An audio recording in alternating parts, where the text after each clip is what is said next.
caused by COVID. Many small businesses are operating at a fraction of their capacity. Families are exhausted. My 9-year-old son, like so many, has been in digital learning for a year, starting this month. This week, we will fulfill the promise that we made to people in Georgia and this country when the House sends the American Rescue Plan to President Biden for his signature. We are voting on a bill that will save lives and livelihoods. Though we've made a lot of progress, including the remarkable development of 3 COVID vaccines in less than a year, we still have a long way to go.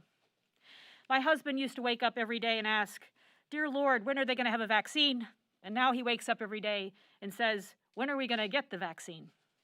The American Rescue Plan will help us get shots in arms, will increase funding for testing, the development of new therapies, and the expansion of the public health workforce. If there's one thing, though, that COVID has taught us, it is how our social safety net has fallen short. There are many important provisions in this bill to shore up our working families, but there is one I really want to focus on in particular in Georgia, because Georgia is one of the top states in the nation for the number of uninsured. In my district, Georgia's 7th, 14% of our population, 120,000 people, lack health insurance, and that was before the pandemic. I want to be clear that most of these people are working and are either too poor to be able to get a subsidy to purchase health insurance on the exchange, or simply can't afford to pay the extortionary health insurance prices that we face in Georgia. There are people in my community who hold good jobs, are in 2-income families, and live in nice homes, but they still struggle to afford health insurance because many of them have to pay between $2,000 and $3,000 every month.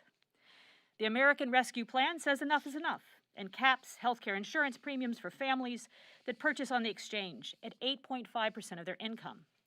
This is going to be very important to expanding health insurance coverage in Georgia and across the country. Then there is Medicaid expansion. There are 12 states in the country that have yet to expand Medicaid, and my state of Georgia is one of them. The American Rescue Plan gives a major incentive to each of those 12 states to do so by giving states like Georgia a second chance to expand Medicaid and get higher federal matching rate for Medicaid expenses. Our governor has been complaining about not getting enough state aid in the rescue package, even though he would not support the bill anyway. But he also leaves approximately $1.9 billion on the table in federal money each year to expand Medicaid and ensure health insurance for around 500,000 people in Georgia and save rural hospitals. Expanding Medicaid is not just the right thing to do, it is the smart thing to do. Not only will more people have health insurance, but in Georgia, the cost of uncompensated care is baked into our high health insurance premiums. Finally, I would be remiss to stand up here and not also mention the For the People Act that we passed last week. After an election with record-breaking turnout, the Georgia General Assembly passed yet another bill yesterday to make it harder for working people to vote by eliminating no-excuse absentee voting in Georgia. This isn't about politics. It's about making it easier to vote. It's about protecting working people who don't have the time or ability to leave their jobs in the middle of the workday to go vote. If we only let people who vote 9 to 5, we're going to lose hundreds of thousands of voters who vote early in the morning, late in the afternoon, or on weekends, or who use no-excuse absentee ballots to vote. In 2005, it was Republicans who enacted no-excuse absentee voting in Georgia. And now they're changing their tune, and politics is the reason why. I proudly voted for the People Act to push back on these efforts in Georgia and in state legislatures around the country, and because our right to vote is sacred. Thank you so much, and I yield to my colleague, Congressman Frank Mervyn. Thank you, Congresswoman. I am Frank J. Mervan. I represent the Indiana's 1st Congressional District. I have walked on the picket lines. I have chanted one day longer, one day stronger. I've been in the union halls when people have been on strike and they've given up their incomes and their health insurance in order to have a collective voice. I also sat across the table from individuals who have lost or been displaced from their job based on policies that are no control of their own. And today, I am proud to say that I and the United States Democratic Caucus have a message to the union sisters and brothers. We have your back. Just like in communities across and throughout our nation, unions are the backbone of Northwest Indiana's economy. My district is a manufacturing hub and one of the largest steel producing regions in the nation. And that success is because of the United Steelworkers. The international longshoremen work at the Port of Indiana moving iron and ore and goods and products throughout Lake Michigan. And from all members of the building trades and the construction trades use the steel and the products to create and manufacture products that support our national economy and our national security. For too long, states and federal policies have targeted unions to weaken their leverage and their position. That changes today. I am proud the House Democrats are leading the way by voting this week on H.R. 824, the Protecting the Right to Organize Act.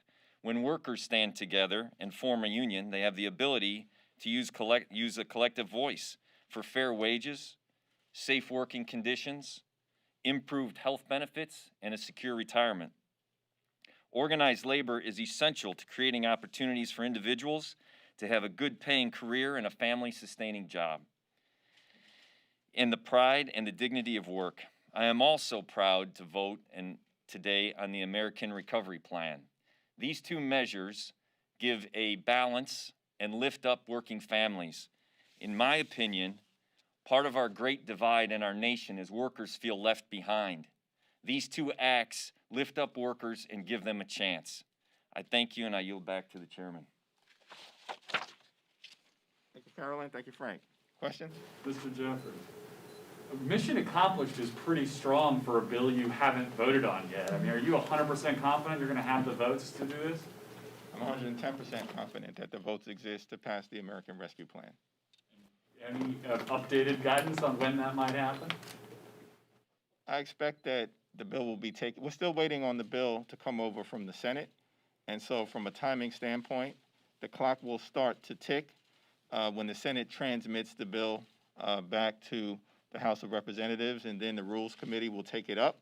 Once the Rules Committee takes it up, they'll send it to the floor, and we'll pass it, hopefully with some Republican votes, although, that remains to be seen. What's perplexing to a lot of us is that the American Rescue Plan is bipartisan across the country. 70 to 75% of the American people support it. A majority of Republicans support it. Over 70% of independent voters support it. The Chamber of Commerce supports the American Rescue Plan. The Business Roundtable supports the American Rescue Plan. Republican mayors, Republican town supervisors, Republican governors, Republican county executives. But a single Republican House member or Senate member can't be found when we're in the midst of a once-in-a-century pandemic. So the question is not whether we're going to pass the American Rescue Plan. We will. The question is whether Republicans are going to step up on behalf of their constituents and support this effort to decisively crush the virus and provide relief to everyday Americans. What do you attribute that discrepancy, that it does poll so well with Republicans and yet Republican lawmakers won't touch it? I mean, it's unclear to me. House Democrats are the party of crushing the coronavirus and providing relief to everyday Americans. House Republicans are the party of fake outrage as it relates to Dr. Seuss. It's a strange thing. You mentioned that this bill is transformative. Can you unpack that a little bit? Are we in a new era, changing the relationship between government and people? Is this a new era of bigger government, more bold initiatives? What does it mean is transformative? I want to let my colleagues respond as well, but, the COVID-19 pandemic is both a public health crisis and an economic crisis. It's a once-in-a-century pandemic, and therefore requires a once-in-a-century comprehensive, compassionate, and continuing congressional response. That is exactly what the American Rescue Plan represents.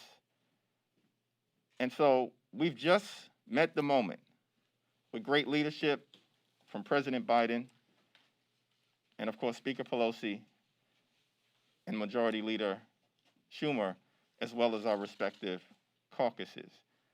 We also need to build back better, and there's several provisions within the American Rescue Plan that address the economic pain and suffering that far too many everyday Americans have been experiencing. We will lift 50% of the children who are in poverty right now out of poverty.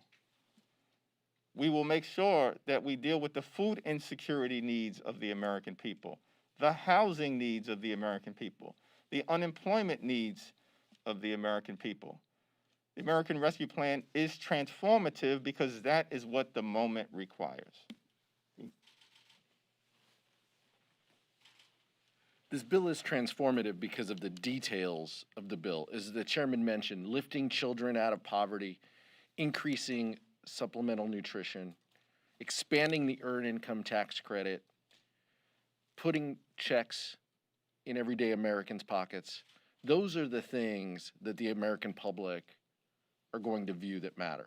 Those are the things that matter in our communities. Is millions of Americans look to file their taxes, as millions of Americans look at the direct contributions that come into their account. Those are the things that matter to people. And so I would say that it's transformative because these are also, policy objectives that we have been talking about for decades that matter to people. So while in the halls here, Republicans can have this fake outrage, we know in our communities, this bill matters. I zoomed into a local city council last night. I'll be doing 4 more city councils this evening, talking with my local elected leaders about what this bill does for them. Plugging the financial gaps so we can keep libraries open, keep essential workers hired, fixing streets, fixing roads, protecting those employees in our cities, in our towns, in our counties. Those are the policies that are going to matter to the public. And I just want to give one scenario about the American Recoveries Act. In my previous elected position, I did emergency assistance, and so a tin mill lost its employees because it closed down. And when the employee lost his job, he couldn't afford COBRA. And he came to me, and I did emergency assistance. And with COBRA, they couldn't afford health insurance. And the American Recoveries Plan does that. It offers a stimulus advantage for individuals to afford COBRA, to go through that transition, to be able to find work and provide the essential health work for their families. So when you ask when it's transformable, it's everyday lives of people getting through these challenges and now having government working for their advantage against odds and a pandemic that we haven't faced in 100 years and an economic crisis that matches that. I second what my colleagues have said, but just want to go back to the issue in Georgia, for instance, that this would allow Georgia to expand Medicaid. This would dramatically increase the number of people who can purchase health insurance in my district and across the state. And it also has an enormous anti-poverty component with the expansion of the earned income tax credit, the expansion of the child tax credit, which will lift over 50% of children out of poverty. And all of these are transformative policies that are woven throughout this bill.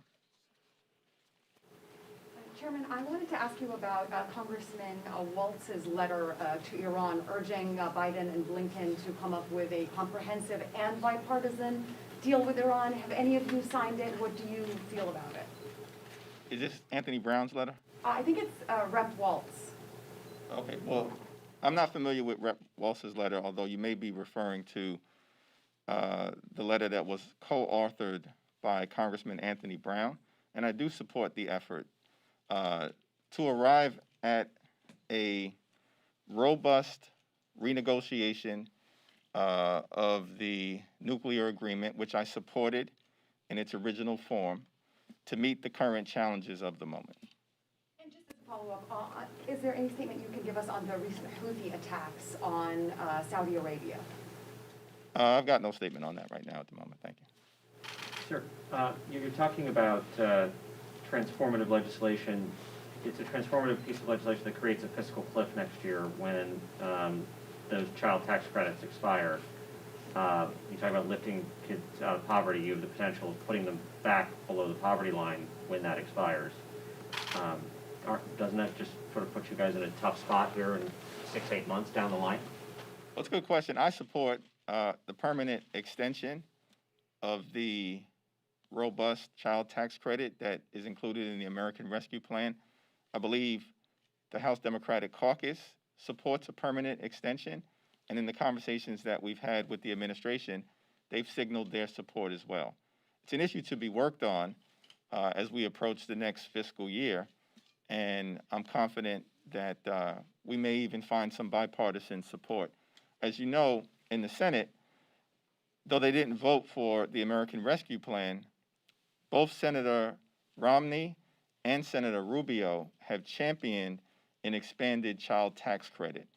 And I expect that there's some common ground that we'll be able to find with them and others as we pursue making this important step forward permanent. So how do you pay for that? It's $1 trillion over 10 years. Well, that's a question to be explored at the moment, and that we confront it, which will be in the context of next year's spending bill.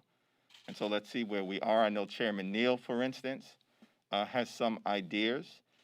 The other point to make in this area is that, one, we also believe that it pays for itself, because when you lift up children out of poverty in such a dramatic way, that has a positive impact on the economy, that has a positive impact on the decline in the need for governmental services that would otherwise be required when you have children who are living in poverty. And so it's a conversation to be explored at the appropriate moment. I know it's something that we're already thinking about, but we have to get through passing the American Rescue Plan first. Thanks, sir. We'll go there and then to that again. On immigration, you've seen the reports. There's a surge at the border. A lot of the new arrivals are children, and according to these reports, it sounds like the conditions in some cases are pretty dismal in these detention centers. You Democrats were very critical of the Trump administration's handling of similar situations. How do you think the Biden administration is doing, and what is Congress's role? Well, the Biden administration, I think, is doing well, and it's going to approach the situation on the border in a compassionate fashion, which is 180 degrees the opposite of the approach that the Trump administration took at the border. Cruelty was the point when it comes to the way that the Trump administration handled the humanitarian crisis at the border. Compassion, lifting up the rule of law, and the fact that we're a nation of immigrants who embrace the idea that people who come to our borders seeking asylum should be given a meaningful opportunity to be heard. I expect that all of those principles will be lifted up by the Biden administration as it confronts this crisis. And also, it's important to note, and then I'll yield to Pete, who has been working hard and is one of our leaders on the immigration issue, is that in the comprehensive immigration reform bill that is being championed by Linda Sanchez, on behalf of the Biden administration, there's a plan to deal with the humanitarian situation in the Central American Northern Triangle countries, in particular of Guatemala, Honduras, and El Salvador. There's a plan to deal with the violence, the poverty, and the corruption. And at the end of the day, it's that type of forward-looking intervention in the areas of need that result in the migration that we then see at the border that will be the ultimate solution. And I know that's something that the Biden administration is committed to undertaking. This is a process, what the Biden administration is doing, that'll be rooted in compassion. And so that's the difference. What we saw in the Trump administration was intentional child separation and no effort to reunite families. And so now we've turned the page, and individuals who are claiming lawful asylum will be viewed just that way. There is a process for this. The Biden administration will move toward that process, and we will hold them accountable, just like we did the prior administration, to ensure that they're following the law. Their process right now is to use the ORR process to move these migrants, these children, into ORR, Health and Human Services facilities, as quickly as possible, given COVID restrictions. So that's what they are going to do. But this is a process that is rooted in compassion, and that's the difference between the prior administration and this administration.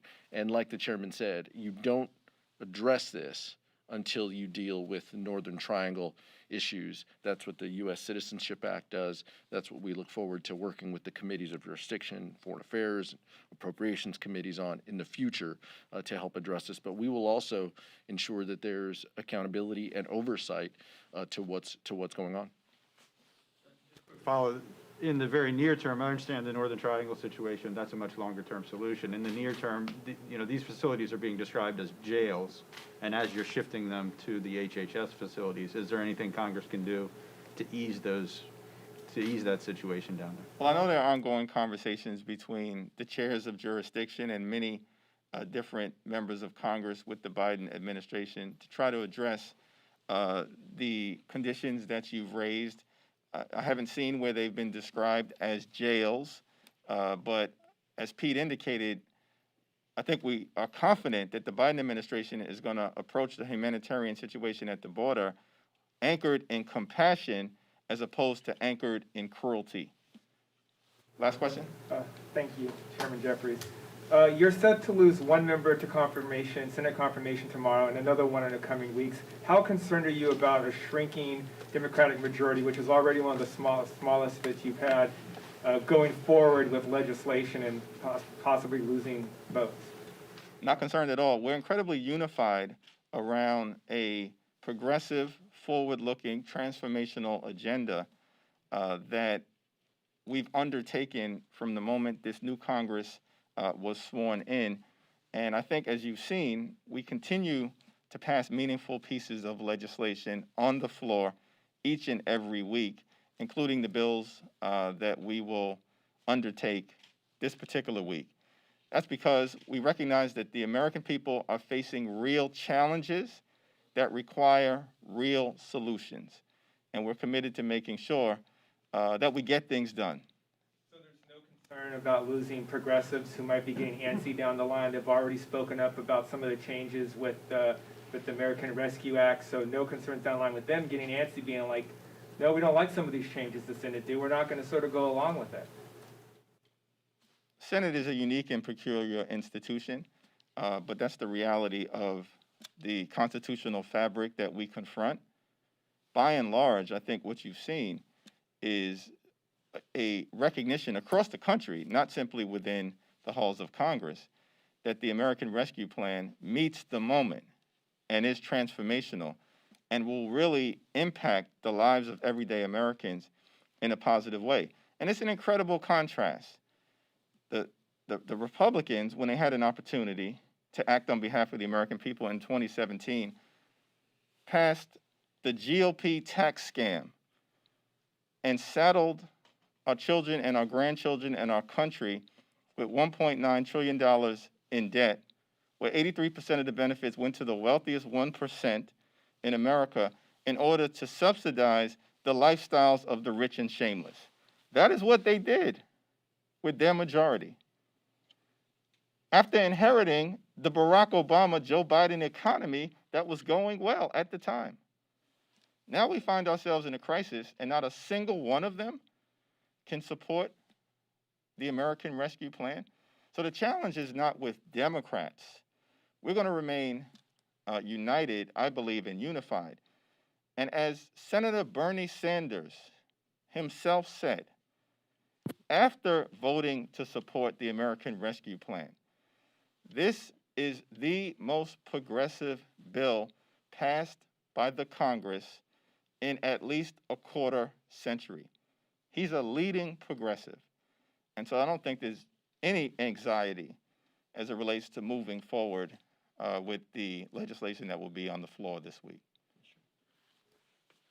Let me just say briefly, and I know I speak on behalf of the House Democratic Caucus, that we are so thrilled for our colleague, Deb Haaland and Marcia Fudge, two exceptionally qualified members of Congress. My only regret is that two of my colleagues here aren't going to be able to work with those two in the halls of Congress. But we will work with them to champion progress for the American people. We are concerned, we are focused on delivering real results and governing. And that's what separates our caucus with the other side of the aisle, is we want to focus on results and governing. That's why we're going to put up a strong vote. That's why we will continue to put up strong votes for background checks, for protecting the right to organize. Next week, violence against women, DACA and TPS protections, ag worker modernization, equal rights amendment. Those are the things that we want to be judged by, our ability to govern and our ability to put up votes. And so that's what we want to do on behalf of the American public. Mr. Chairman. Yeah, the party of the American Rescue Plan versus the party of Marjorie Taylor Greene, Ted Cruz, and Dr. Seuss is not really a fair fight. Thank you very much.